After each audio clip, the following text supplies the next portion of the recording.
The time is 8:10. Send in the army. That is the call that makes the headline for the tabloid newspapers this morning, and it's coming from people who've had enough of what's happening in Calais. If the French can't cope, they say, it's up to Britain to do what's necessary to protect our own borders from all those migrants who are desperate to come here.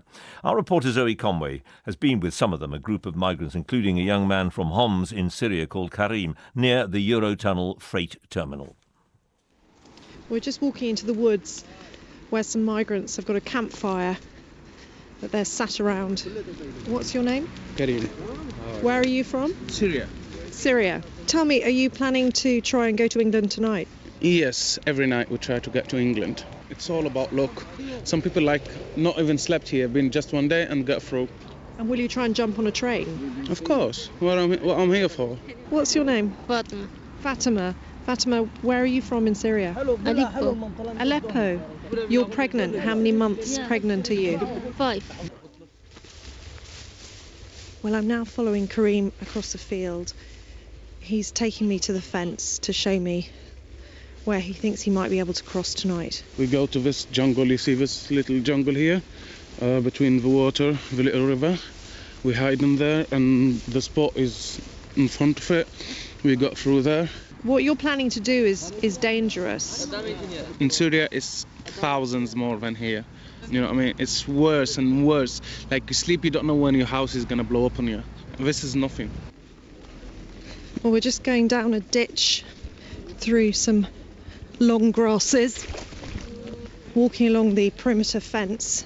So there are 20 men standing in a line. I can see, in fact, one woman in front of me. And there's a very large hole in the fence that they can walk through. I mean, it's perhaps about 5 foot high, and they're walking through it to get to the next fence, which they're now having to jump over to get onto the tracks. And there's a break in the razor wire. One of them has literally just made it over. He's just thrown his jacket onto the wire so that the others can use it to help them so they don't hurt themselves as they cross over. Where are you from? Pakistan. From Pakistan. Yeah. This is a very dangerous night for me people, and I have make one chance for this. So this is your one chance to get to England tonight, to get through this fence. It looks like the police have arrived. I can see a blue flashing light, so everyone's now crouching down onto the ground so that the police don't see them. Let's go to the road. Let's go to the road. The migrants are now moving away from the hole. Excuse me, you from Eritrea? Yeah. Are you going to try and cross tonight?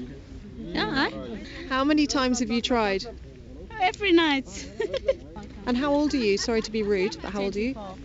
16. 16. Okay. 16. Okay.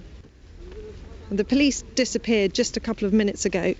It's about midnight, and there are now a group of migrants back by the hole in the fence. Pretty extraordinary, really, how brazen this is. So I can now see there are 3 men that have just run the other side of the tracks towards the lorries that are parked up. Well, it's now past 1 o'clock in the morning.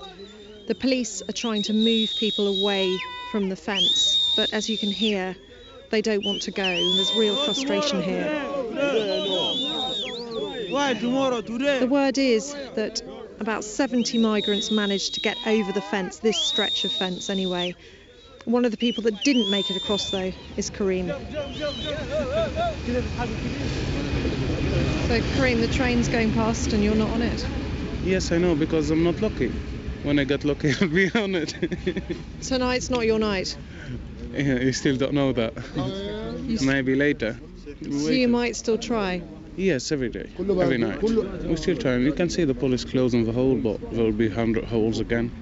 People are so desperate to get to England, we'll never give up. Well, that report was from Zoe Conway, and I'm joined